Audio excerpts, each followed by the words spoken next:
Sure, sure. We are live.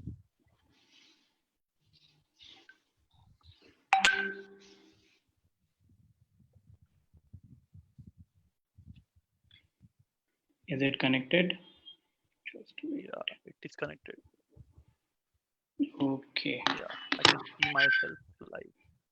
Yeah. Hi guys. Let's wait for people to come and join. Is it connected?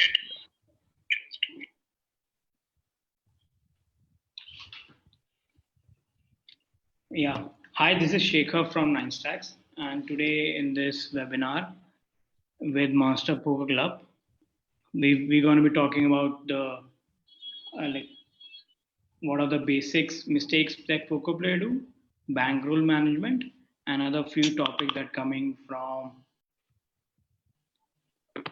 other few topics that are from the basically the people who have commented in the post we have put up. So quick thing about the Monster Poker Club. So they are a poker group of around 40 plus for 450 plus members, and where they like play poker together. They discuss their hands, and they just like have fun while playing poker. So I'll just over to Prajit from like one of the coaches from Monster Poker Club. So yeah, over to you, Prajit. Okay, so we're good to go, guys. Thank you so much, Shekhar, for the introduction. I'm going to skip onto this slide and we're going to start the presentation for everybody here. First of all, I would want to thank everyone who's joined in, everyone who's taken time out for us. And I also hope that all of you are keeping safe, doing well in this time. It's a problematic time for everybody. I just hope everyone is keeping safe at home, or even if you've started working, you're taking care of yourself and your family. So good luck with that. Now to come back to the point, the idea of doing this is an initiative that has been taken by the Monster Poker Club and 9stacks. I'm sure most of you are aware of what 9stacks is, but for somebody who doesn't understand what Monster Poker Club is, we will take you through who we are, what we do, and why we do it, and who we do it for. This is going to be super, super fun for everyone to learn, and hopefully you guys can be a part of our group in the future. So to start off things, I'm going to take you all through the agenda that we have lined up for you guys today. We're going to be live for about an hour's time. So within this hour, we want to cover a lot of basic things. And the idea is to do them in as informative way as possible and try and make this webinar as interactive as possible as well. So to start off with, I'm going to hand it over to Sumit in a bit, and he's going to take us through the introduction of Monster Poker Club. Right after that, it's going to come back to me, and I will be starting the webinar and taking you through the 3 basic things that we have been asked to talk about. And so the first one would be the common poker mistakes that we see a lot of beginners make when they start playing poker. Why studying poker is absolutely important, and how you cannot play the game without studying. And the third would be how proper bankroll management is the key to success in poker, and why proper bankroll management is absolutely important. After that, we would be answering some of the questions that you guys have come up with. Some of you have already asked us questions in the comments, and the others can obviously ask us questions when you are live with us. And after that, we will be announcing the giveaways and finishing this up. So hopefully you all have a good time with us. And I'm going to start this off by handing this over to Sumit. Sumit, I'm just going to give a quick introduction about who he is. He is one of the co-founders of Monster Poker Club. He initiated this project back in 2019, and I'm going to let him explain exactly what Monster Poker Club is. Sumit, over to you. Hello, Prajit. Hi. Yeah. I hope you can see me. Yes, we can. Hello, Shekhar. How are you? So starting off my introduction here. So I think most of the people know me as a poker bro. Most of the people are following me on Instagram. So I'm a poker player, and I'm playing poker from like last 5 years. I am living in China from 15 years, and I have learned about poker there only. I used to play poker with Chinese businessmen, and during my period, I made a lot of money. But then when I went to Macau, when I went to Vietnam, when I went to Australia, I started losing money, and I thought I had to study poker. So to study poker, I went to many coaches. I did many courses, and everybody said the same thing. To learn poker, you have to study by yourself, and you have to surround yourself with a good poker players. Either it's a friends, either it's coaches, or either you know some people in your circle. So that's how the Monster Club started. We started Monster Club back in 2018. We started Monster Club with 14 members in WhatsApp. Some of my friends from Brazil, some of my friends from China. And then we started adding people slowly in WhatsApp. But the time came, like, on WhatsApp, we had like more than 100 members. And it was very difficult for us to organize and keep the track of the messages, everybody is sending and who is talking, like which are the hand analysis. Then we came up with idea to moving to Discord. Now on Discord, we are about like 450 members. We have different kind of sections there. We have hand reviews. We have different sections for coaching. We have free quizzes there. We also provide a lot of coaching stuff, provide a lot of videos there. So you all can go there, join us, and everything what we provide is totally free. We don't charge anything to coach anybody. We don't charge anything for hand analysis. We don't charge anything at all. So you can see the link in the comment section. You can go and join Discord. Be with us. Whatever help you need in your poker journey, we will help you around. There is different section for coaches. You can tag coaches when you want to ask something. And it's not like that, if you are pro, you cannot join. If you are like coach, you cannot join. Everybody can join us. New players, beginners, pros, everything. This is a kind of group which allows everybody to interact with each other and improve their game in a different way and move it to the next level. So yeah, this is about me. So not wasting too much time, we will move back to the webinar, the 3 topics we are covering today. So handing back to Prajit.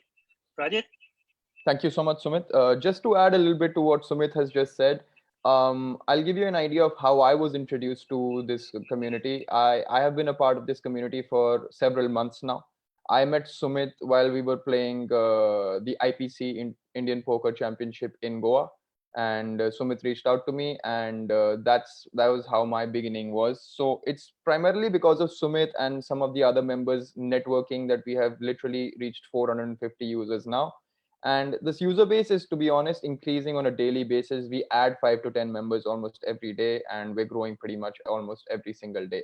It's super fun, to be honest, because I've seen a lot of newcomers come onto Discord and have benefited a lot through this platform, where we have been trying to coach in a manner which is easy to understand, and also it is super simple. And like Sumit has mentioned a couple of times, that it's absolutely free. So Monster Poker Club, do look into us. Hope to see you guys there soon on Discord. Anyways, moving on to the webinar. So one of the first things that I want to start discussing with you guys is, and in fact, even before I start discussing this, I want to talk about the fact that we've tried to keep it as simple as possible, as grounded as possible. We're not trying to cater to the people who are absolute pros in poker at this point in time. We're trying to cater to people who are starting new, starting young, and who are making too many mistakes. And we're trying to answer the most simplest of questions here. So some of these things might seem absolutely simple and logical to you, but I'm assuming that a lot of people are still struggling with these things. So we're trying to cover them. Here on the screen, you can see some bullet points, but I would obviously be talking through them in a lot more detail. So the first point of discussion for us today is common poker mistakes. See, I mean, I've made these bullet points based on my experience and also the mistakes that I would have made in the past. So just to give you a background about who I am and for how long I've been playing. I've been playing poker for the past 5-6 years solid. I've been grinding online poker for the past 2 or 3 years, and I've also been playing live poker, traveling to Goa to play DPTs and IPCs. To give you a brief background, I have somewhere close to about 36 online titles, and I also have one prestigious Indian Poker Championship title from the live titles in Goa. So that is the reason why I am one of the coaches on Monster Poker Club Discord. And you can obviously, once you join us, you can reach out to me and understand any certain theory or topic from me if I'm able to make it understand for you. So apart from me, there are a couple of more coaches there, and you can obviously reach out and seek help from them as well. Now, coming back to common poker mistakes, So one of the biggest mistakes that I see people making is that they just feel poker is a game that you just go out and play straight up, and you don't need to basically study. And most of these problems are stemming from no study at all and only play. Because I've realized over a period of time, when you just keep on continuously playing and you don't study at all, you tend to develop wrong habits. Those habits stick to last for you. For example, I'm just going to give you an example. There might be a time where you jam a medium strength hand. You have a very, very big stack and you just go all in with 70 big blinds with a hand like Jack 9 suited. And the other guy might have a better hand than you, but you end up beating that person. So you tend to start believing that these things end up working. But the honest truth is that you understand after studying that these things do not last for long. These are short term benefits that you might win today, might win tomorrow. But in the long run, if you keep making these mistakes, if you keep developing these wrong habits, you would end up losing money, which is obviously not the criteria when you're playing poker. And the other biggest mistake, which is also one of the most common mistakes that I see a lot of my friends making, a lot of my peers making, is that they solely play on intuition. They solely play on gut feelings. Well, I'm not going to say that intuition is wrong, gut feelings are wrong. They're absolutely fine. Intuitions are fine. You should always follow your intuition, your gut. But you need to understand that your intuition and your gut is actually built by experience of studying and playing. And the idea is, I see a lot of people just relying too much on luck.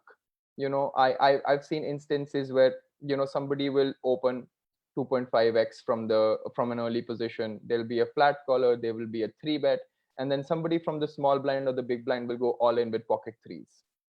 Now that is just really relying on luck, because you need to understand, in all probability, the three players who are already in the hand have at least two of them have something better than pocket threes there. At least two of them are dominating your range at that point in time. So pocket threes, you're literally relying on a three.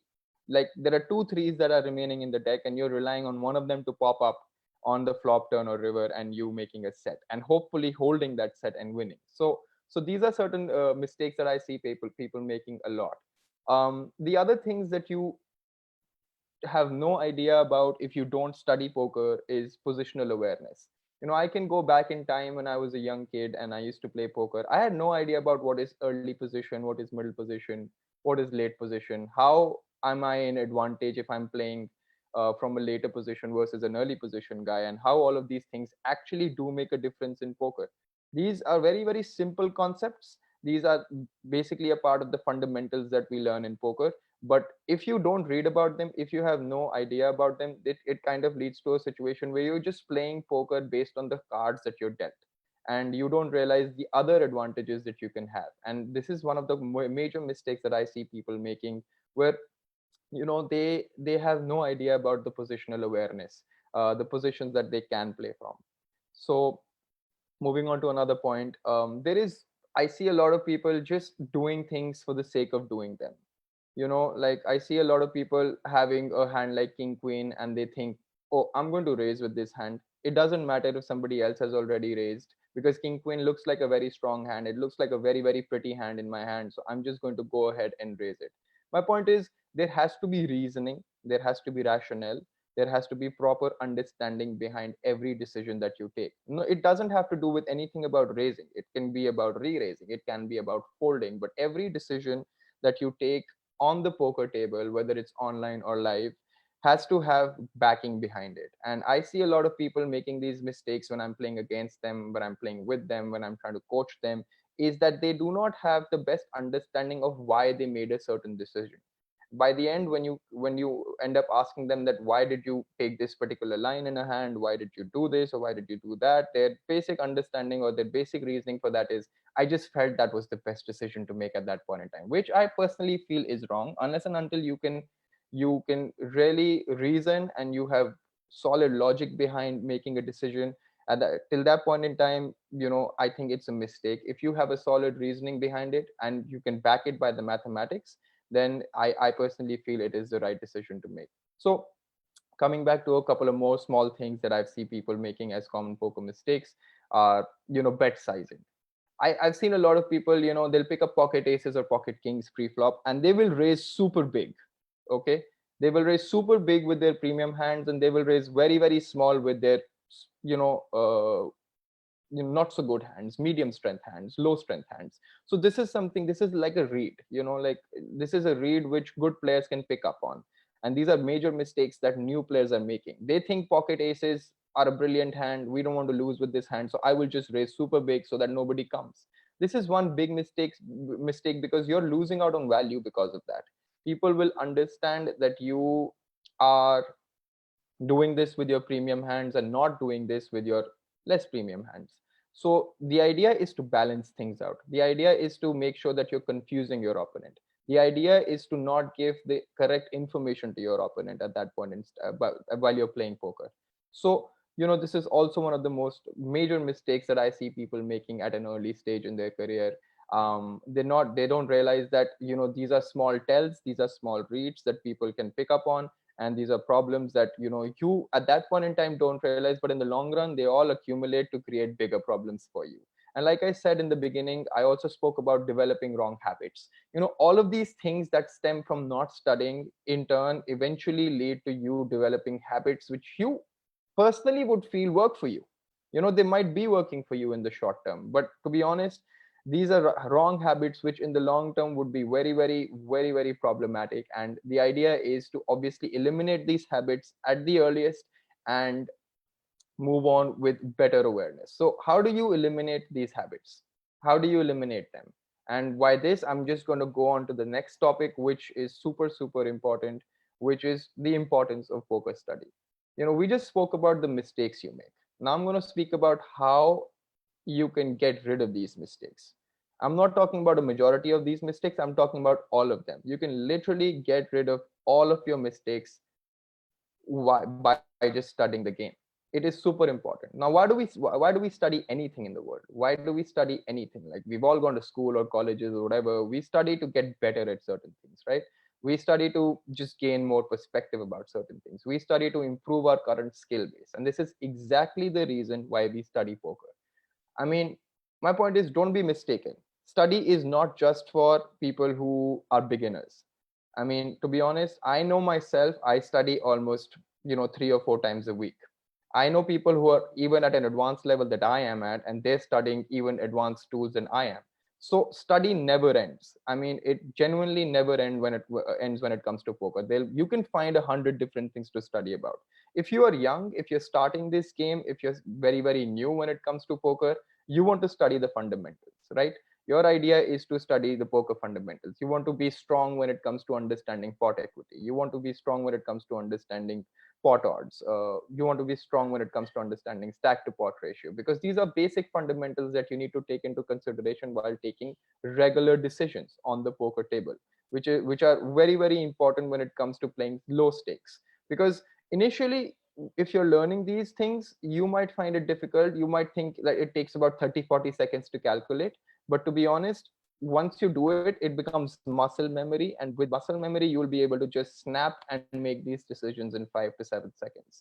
These become a part of your daily routine. These become the way you think on a poker table. When you're sitting on a poker table, you start looking at, what is my stack size, what is my opponent's stack size, what is the amount of money in the pot, how much is my opponent bet, and how much do I need to bet to win what is in the pot. And that will give you basically that'll make you understand what are the pot odds that you're getting, and how do you quickly calculate them to understand where you stand. And then you will look at what is your hand strength, and then you can get to other advanced things, such as, what is the range of hands that my opponent is playing, and how does my range of hands do against my opponent's range. So the reason why we study is because poker is a game of strategy. It's not a purely luck based game. It is not where you would just throw a dice and you would hit a 6 and maybe win. No, I mean, poker is about you being dealt a hand, and based on that hand strength, which is pre-flop, that hand strength will change on the flop, on the turn, and on the river. And you need to understand what your opponent is playing, why he's playing that hand in a particular way, and based on the information that you gain from your opponent and from the hand and from the table, you make better decisions. So a strategy game requires a good strategy. And how do you build a good strategy? It's purely by studying. I mean, you just cannot imagine building a decent strategy without having an understanding of what other pros are doing, what other good people are doing. Just to give you an example of how I started studying. When I was, this is about 5 or 6 years ago, when I decided to take poker a little more seriously. At that point in time, I was working. So, I wasn't full time playing poker, but the idea was to take this game seriously. So I started reading a few books. I remember reading one of the books by Phil Hellmuth and one book by Gus Hansen, one book by Doyle Brunson. These were the three first few books that I had read, which, to be honest, were helpful because they gave me a completely new perspective of how to look at the game. And after that, I think my major learning curve came from YouTube. Now we have a lot more videos from what we used to have 5 or 6 years ago. And for the people who came even before me, they didn't even have those YouTube videos. So now you have so many coaches on YouTube teaching you poker fundamentals, basic math for free. Literally, it's nothing. I guarantee you, if you put in you know, like 15 to 20 minutes almost every day into these basic mathematics, within a week you will reach a point where you'll be super super comfortable with them, and it'll make you feel a lot more comfortable when it comes to decision making on the flop, when it comes to decision making on the turn and the river, because you'll be able to calculate the amount of equity that you have.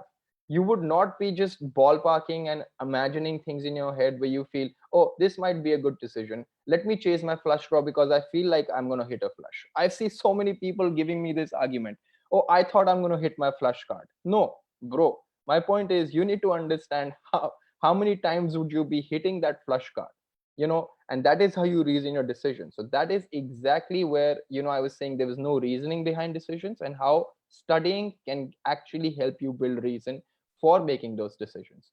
So, after that, I came to a point where I decided to study some simple multi-table tournament study, which was Daniel Negreanu's uh, tournament masterclass, which is super super simple. And then came to some advanced studies where I decided to study, Ben Seeby's Raise Your Edge, which is at a level which, for of course, you have to reach that level before you even pick up something like that. So the idea is, you could be at any stage of the game. You could be a beginner, you could be at advanced stage. You will have something to study. You will have different topics and different understanding of topics to look at. You might even just be studying the same thing but at an advanced level. So study never ends, and the idea is to just keep working on it, keep working on your base, and build strong fundamentals. And obviously, it goes without saying, the more you study, you improve your chances of maximizing your profits. The idea isn't that the best player in the world, or the guy who's got the best theory in his mind, who understands the game the best, will always win. No, that's not the idea. Poker obviously involves the fact that you need to run good, you need to hold your hands, you need to win money when you're actually ahead of somebody. You don't want somebody else winning when they're behind you. But keeping all of that aside, what studying actually assures is that in the long run, you keep making correct decisions. And poker is about making correct decisions continuously and consistently. And as you keep doing that, you provide yourself with a platform, you create a base for yourself to win. You create better chances of winning for yourself. And the, you can complain that, okay, I had pocket aces and I lost, I had pocket kings and I lost to a hand like jack 10 suited. It happens. It is mathematics. But in the long term, when you're dealt pocket kings or pocket aces for 100 times, you will hold up, you will win. The idea is not to just feel bad about these small things. The idea is to be consistent and keep making correct decisions. It is fine if you lose, as long as you were ahead of your opponent. It's fine. That basically means that you outplayed your opponent. You and your opponent put your money in with you ahead. It's fine if he sucks out in you. You really can't do anything about it. So these things are not in your control. But poker study really, really, really helps you understand these things much better, because study doesn't really involve theory and mathematics. It also involves mental state. It also involves the mind game. It also involves your psychology. It helps you understand that there are things that are in your control which you can control, and there are things that are completely out of your control which you just need to stop thinking about. You need to start making correct decisions and maximize your profit. And obviously, one of the most important and the logical things that study allows you to do is it reduces your reliance on luck. You would stop considering poker as a game of luck once you understand that there is proper math behind it, once you understand that there is proper logic behind it, because you cannot eliminate luck 100%. Absolutely not. Don't get me wrong there. there is still going to be luck always involved. There is still going to be somebody who will have pocket nines and you will have pocket tens, and he will hit a nine on the flop. You can't do anything about it. But the idea is for you to understand the game to a level where you understand that you're ahead of your opponent. So you will reduce this reliance on luck, and you will reduce the ability of, you losing on medium strength hands. So this is the basic level of why you need to look at poker as something that you can spend time on, not just playing but studying. So just quickly going back to where we were, these were the mistakes that people were making, and this is what you can do to improve on those mistakes. This is exactly what is the need of the hour for especially people who are young and upcoming and starting with this game. Because I went through we're going to come to this in the future. Within this webinar, we're going to talk about some of the questions that I read on the comment section that people had on the Nine Stacks post, and most of them were from people who are just starting, and most of those questions were regarding things that you can easily learn from just studying these basic things. Just to tell you what you should be studying and how you can start. See, if you're young, you don't have enough money or the bankroll to buy a course, I suggest you just type down the topic that you want to learn on YouTube, and you would find somebody. You would find someone explaining it, and I promise you it is super simple to understand. Just go ahead. Or obviously you can join Monster Poker Club, and it's me, it's some of the other coaches, it's Sumit there, and you can reach out to us, tag us in your posts, and we will be more than happy to help you understand. Now moving on to one of the more moving on to one of the more simple topics, which people consider simple but don't usually follow, which also leads to one of the most worst downswings and one of the worst decision making for people is bankroll management.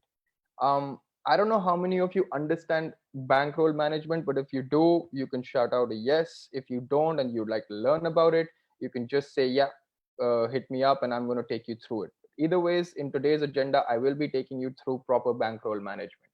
Now, this term, bankroll management, I mean, if you just split it up and understand what it means, it basically means how much money you have to play poker and how do you manage that money, you know? So the idea here is that the idea about poker is that you need to start treating poker as a business. I don't know how many of you have run a business or how many of you are in a job. It does not matter. But you all understand the end goal of business. The end goal of running any business is to make profits and not losses. So if you start looking at poker as something like that, then you would basically understand that it is about making decisions and correct decisions. And one of those decisions is that how much of your money can you play with and how much of that money can you need to keep in reserve. So proper bankroll management is one of the keys. You could be the best player in the world, but if you start playing outside your bankroll, it's a promise that eventually you would go bankrupt. You would lose all your bankroll, and then you would just won't be able to enjoy the game that you love so much. So using the money, the resources that you have in the best possible way, and maximizing your profits based on that is something which is understood as bankroll management. So treat poker as a business. Treat poker as something that you want to invest in and you want to get maximum returns out of. So I'm going to give you an example of how I did bankroll management before I go on to some of the other bullet points here. I sucked at it when I was young because I had nobody teaching me that. I had no idea about it. I'm not going to mention the exact platform that I started playing on, but I remember putting in 2,500 rupees many years ago with the idea of playing 200 rupee tournaments at that point in time. So with 200 rupees and 2,500, I literally had about 12 buy-ins, right? You just divide 2,500 with the amount of tournaments that you want to play, which means that I need to win some money out of these 12 times before this 2,500 rupees vanishes, right? I was lucky enough to obviously win and accumulate a bigger chunk of money from this 2,500, but this is not the best case scenario. This is not the best strategy. This is not how you approach bankroll management. This is not something that will work for everybody. So I will absolutely not sell this idea that you start playing with a small amount and and just try and build on that. See, if it works for you, it's great. But the idea is that if you have something, like, let's assume if you have 10,000 rupees, right? 10,000 rupees that you think that you want to play poker with. And now I'm going to talk about the 100 buy-in rule. This is somewhat applicable to cash game players, and it's also somewhat applicable to tournament players. Obviously, different people will give you different perspectives about it, but I want you guys to be on the safer side. And this is a fairly safe assumption. So if you have 100 buy-in amounts, let's say you like to play a tournament for 100 rupees, and you want to play that tournament every day. You want to spend that 100 rupees every day.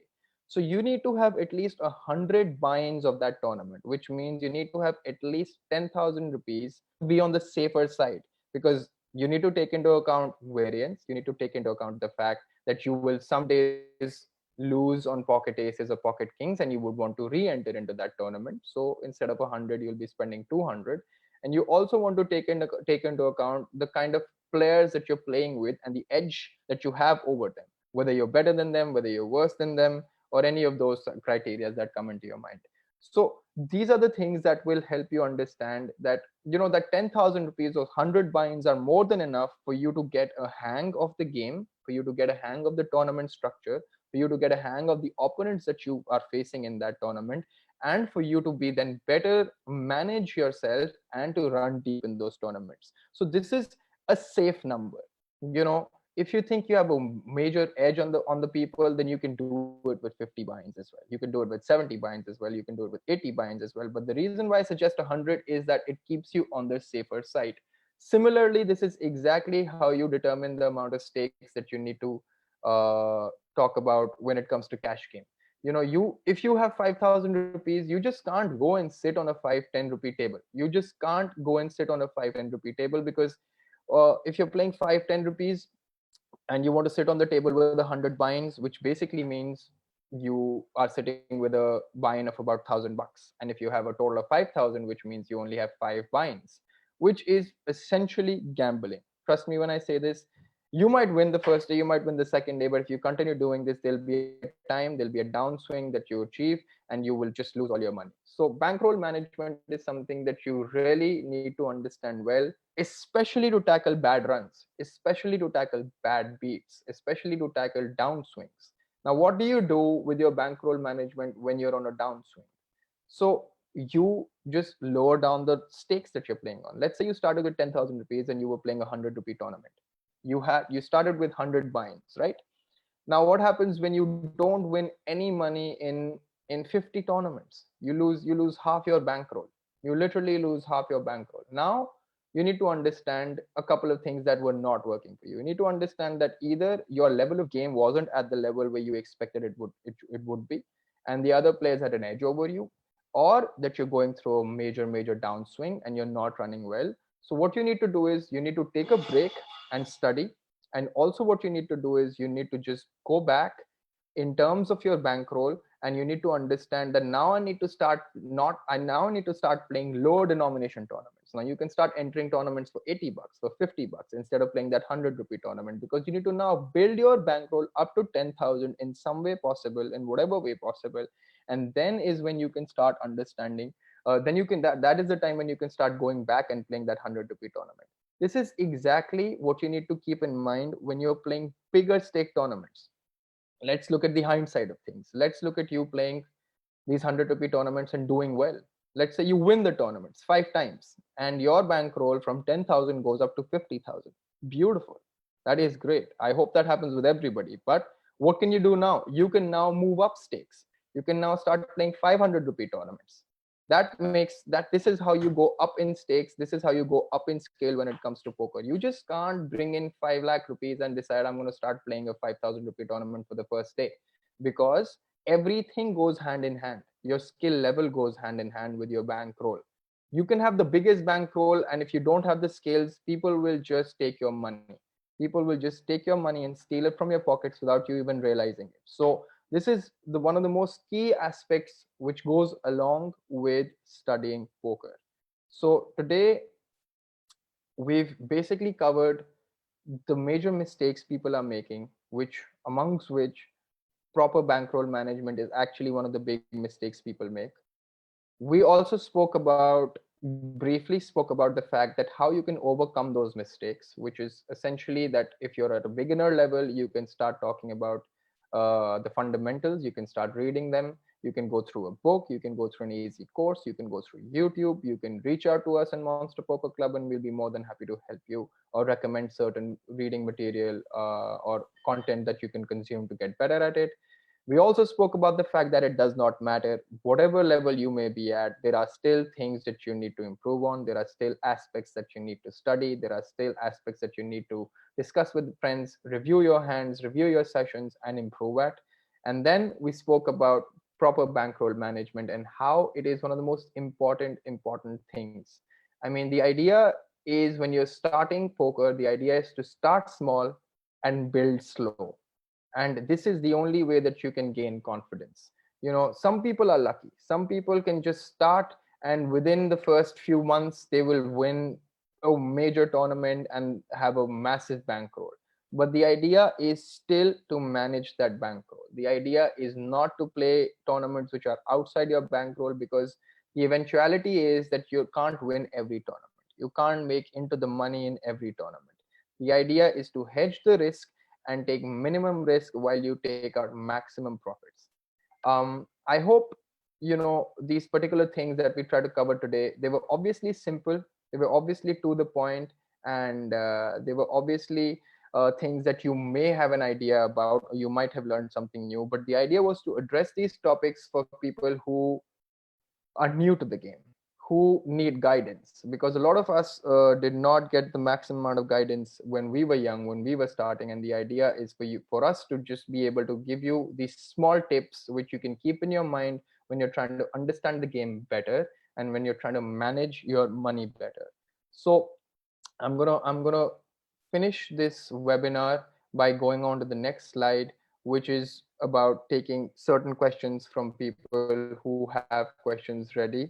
So before I pull in Sumit into this, I want to address two questions that I've picked up, who are the winners from the comment section.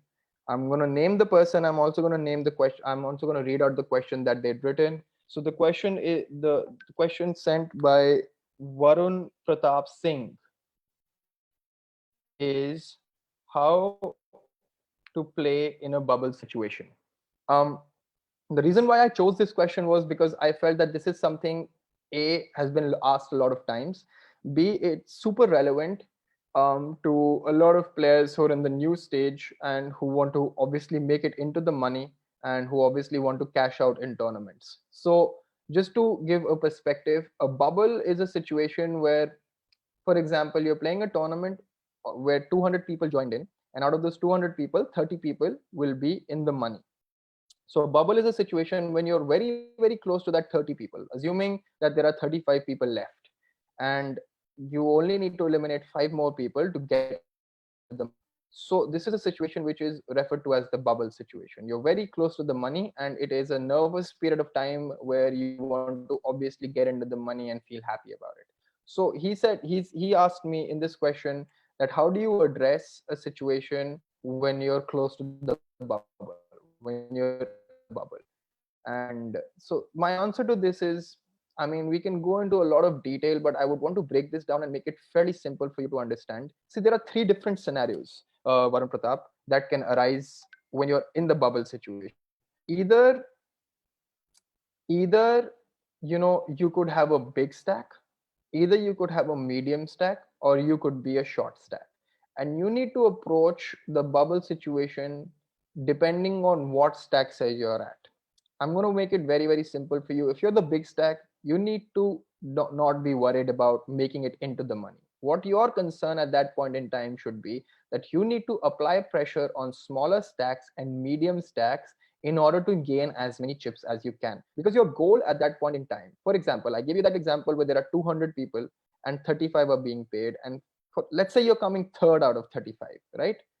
You need to understand that you will be making money, but the idea is to maximize that money. Then the idea is to apply pressure and make sure that you remain in the top 5 and make it to the final table and try and win the tournament. And for that, you're going to keep applying pressure. And the second thing is, if you're a medium stack, you need to be wary of the fact that you need to stay away from pots where you get into questions, where you get into pots where you get into with big stacks. You just want to stay away from them. You want to let them apply pressure and wait for the smaller stacks to just get eliminated and get into the money. And when it comes to a small stack, the it can't be much more simpler for you. You all you need to do is double up. It then comes down to a point where you just have to play passive. You have to wait for your spots. If you pick up a good hand, you need to jam, or you need to trap them with pocket aces or pocket kings and try and double up. And once you do double up, you become a middling stack. You then change your strategy to just trying to get into the money and trying to reach the final table or trying to go deep in the tournament. I hope I've answered your question correctly. Now coming to the second question, is by Prakash Chaudhary, where he says, how and when do we fold monster hands? And he also talks about the fact that he has been dealt pocket aces a couple of times, and pocket aces have lost to sets, lost to straights and flushes.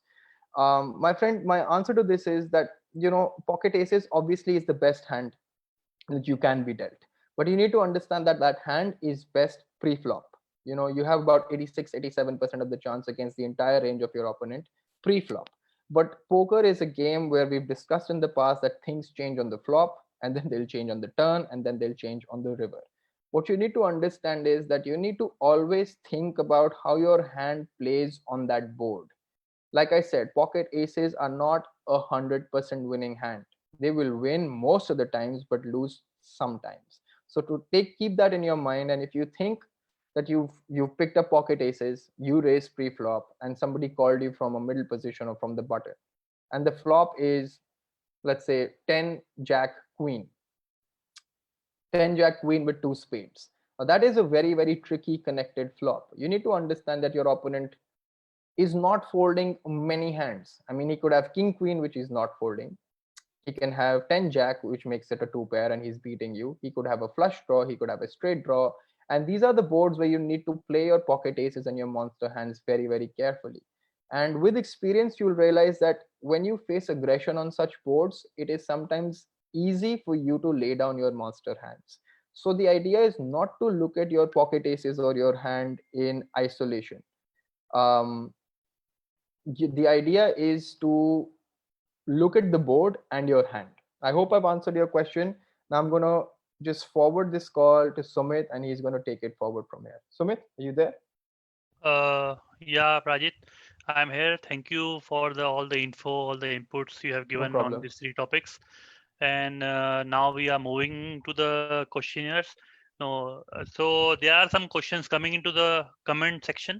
So okay. I'm going to share my screen there. Okay, sure. Should I stop my share? Yeah, bro. Go ahead.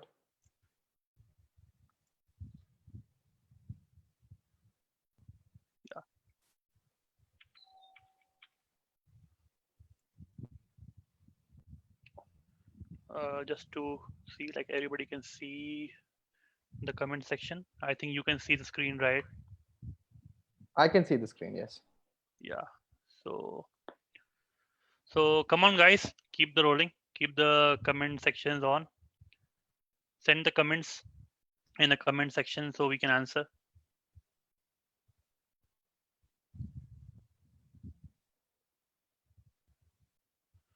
Is there any specific question that you want me to take, Sumit, or are we waiting for one? Not yet. Most of I think Ankit is in comment section. He was offline, but he's answering most of the questions there. That's great.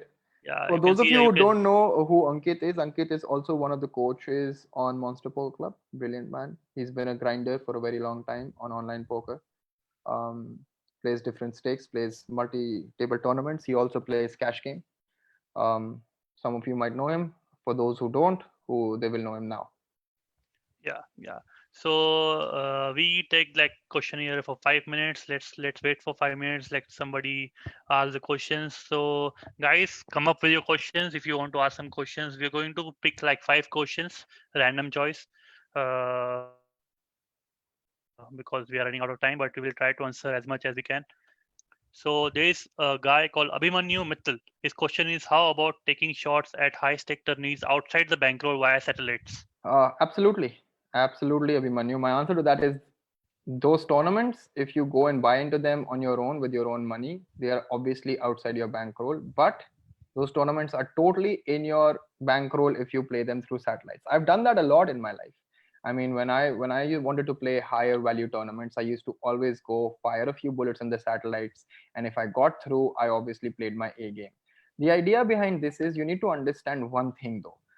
This is a thing that a lot of players will not tell you, a lot of coaches will not tell you, is that when you do get into a satellite, through a satellite, you need to understand the quality of players in that high value tournament are different. So you need to be well equipped when you're getting into that tournament. Do not assume that, if you're playing a 500 rupee tournament versus a 5,000 rupee tournament, the audience, your players, the villains in the tournament will be better quality.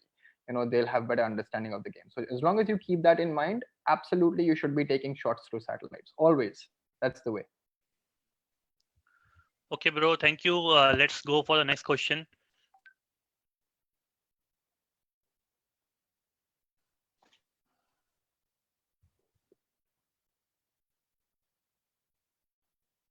Hold on. I'm just selecting a question here. You can see the screen, right? So the other question is from Ankur Verma. How to forget the previous losses which were lost due to bad players previously? It's kind of funny question. Sorry, could you say that again? How to forget the previous losses which you have lost due to bad plays previously? um just sleep that night, wake up with a fresh mind. Just forget it.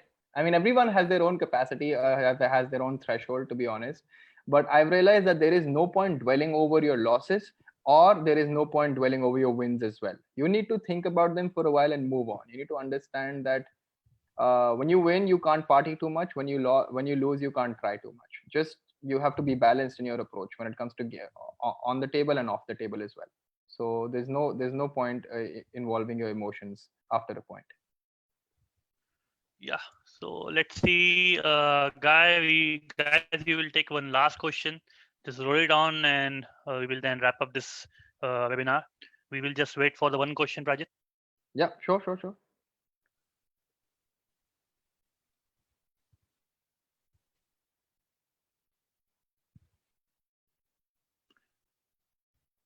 Yeah. So I think the last question is from Kanchar Sinha. I Okay. tilt a little after winning or when I make a bad plays. How should I avoid it? What should I do? Um, that is, to be honest, it's something which is normal, and it's something that everybody goes through. Tilting is a part of the game, but it's about how you manage your tilt. um, what you can do is, you need to start building a mental framework for yourself where you understand that sometimes you make plays, sometimes you bluff, sometimes these are the need of the hour, need of the hand, and you will lose sometimes and you will win sometimes. So there's no point tilting. Like I said, it's something very, very similar to the previous question that we answered. It's um feeling bad, feeling tilted is fine, but then losing all your chips over that one hand that you've played is worse. You're not doing anybody a favor. All you're doing, the only person you do a favor is whoever you give your chips to on the table. So the idea is to, okay, forget a hand, approach every single hand in a fresh mind state, approach every single hand, you know in a way that you need to forget what happened in the last hand. You can't live in the past when you're playing poker. And the idea is also to review your session after your session. If you start dwelling over a hand within the session, you just ruin your entire scenario for yourself, your entire session for yourself. So once you lose a hand, forget about it, play that session. Once that session ends, only then go back and review it. Don't start thinking about that hand within your session. That's just going to ruin your day. Okay, Prajit, thank you. Let's move on to the winner section, bro. Sure. I just answer a last question here. Ria M, I don't know like what name that is. So I have recently started playing tournaments with the buying of 55 to 110, 110. Throughout the gameplay, I play very few hands. I'm able to make it to final table 1 out of 8 times, but not able to ace it. Why? What strategy should I follow on early and middle stages, bro? So the answer to this question is not short. If you need answer to this, you just go to the Discord and post your answer there. Join us on Discord and post your answer there. I am sure you're going to get few answers, not only one. And there would be a very big and long answers to this. So we will continue this chat on Discord. So now moving to the winner section, bro. Okay, you have your screen shared. You can go there, or I can just reshare my screen again. If Yeah, you you just reshare. I'm just stopping the share. Sure. Yeah.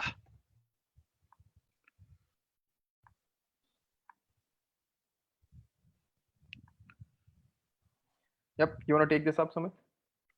No, you can go ahead. So, I mean, this is a collaboration between MPC and 9stacks, and there are certain giveaways, as you guys have already heard about it on the social media channels by 9stacks. So 9stacks is obviously giving away. There is a tournament called Stack Up Live. Prajit, sorry to stop you here. I think you have to share the screen. I cannot see your screen. My screen is shared. Yeah. My screen is shared. Can you see it? Yeah. Okay, all fine. Sorry. My bad. Okay, sure. So moving on, the giveaways are as follows: Stack Up Light tournament. We're giving away 2 tickets. There are 500 rupee cash bonuses for 2 lucky people. There is also a tournament called PLO Love. I'm sure you guys have heard of it. We're also giving out 2 tickets for that. And there is a mega free roll on 9stacks tickets. All these tournaments are on 9stacks, guys. So go ahead, join that website. And also the winners will be announced shortly on the 9stacks Facebook page and the MPC Discord group. If anybody has a question regarding this, all good. But also for the members who have joined Discord recently, we have a special giveaway for you. Apart from what we and 9stack are providing, there's a special giveaway. We would be coaching 5 players in a private session, and we would be talking about fundamentals of poker. We will cover all the basic topics there. So if you join Discord, you join the Discord. There's a link in Discord to my Instagram. You go to Instagram, like it, and just comment there that you are in for the coaching. Prajesh, you just stop the share, so I share my screen. Yeah. Yeah. So guys, this is the giveaway. I don't know if you can see on screen right now. Yes, we can. So this is the giveaway that we are going to provide, private coaching to 5 lucky winners. So you have to go to the Instagram, Monster Poker Club Instagram.